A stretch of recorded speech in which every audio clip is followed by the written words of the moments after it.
అదేవిధంగా నిన్న మనం చాలా హాస్టల్స్ వీటిలో ఫుడ్ పాయిజన్ అయినట్టు పిల్లల్ని హాస్పిటల్కు తీసుకెళ్ళి ఈ మధ్యకాలంలోనే ఒక అమ్మాయి చనిపోవడం అనేది ఆ తల్లిదండ్రులకు ఎంత బాధ ఉంటుంది. ఆర్థిక పరిస్థితి బాలేకపోవడం వల్ల తల్లిదండ్రులు వాళ్ళ పిల్లల్ని హాస్టల్స్లో పెడుతుండ్రు, కానీ వాళ్ళ పిల్లల మీద ప్రేమ లేక కాదు కదా. వందలాది కోట్ల రూపాయలు సంపాదించిన తల్లిదండ్రులకు వాళ్ళ పిల్లల మీద ఎంత ప్రేమ ఉంటుందో, రోజు కూలీ చేసుకున్న పేదవాడికి కూడా తన కన్న బిడ్డల మీద అంతకంటే ఎక్కువ ప్రేమ ఉంటుంది తప్ప తక్కువేం ఉండదు. శ్రీమంతులకు వాళ్ళ పిల్లల పట్ల ఎక్కువ ప్రేమ ఉంటుంది, పేదలకు ప్రేమ తక్కువ ఉంటుంది అన్న భావన సరైనది కాదు.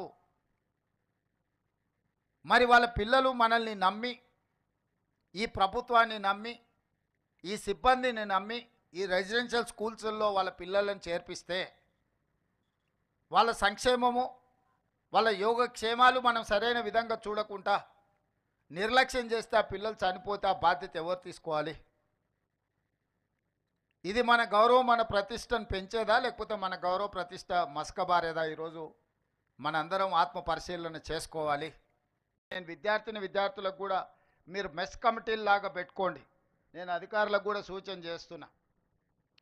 ఇదే విద్యార్థులను ఒక మెస్ కమిటీగా పెడితే వండే కాడి నుంచి వడ్డించే వరకు ఈ పిల్లలే స్వయంగా పర్యవేక్షించిండ్రు అనుకో, వాళ్ళ కోసం వండే వంట నాణ్యత ఉందా లేదా, వాళ్ళ కోసం వడ్డించే భోజనం నాణ్యత ఉందా లేదా అనేది పరిశీలించుకునే అవకాశం వాళ్ళకే ఇస్తే వాళ్ళు మానిటరింగ్ చేసుకుంటారు.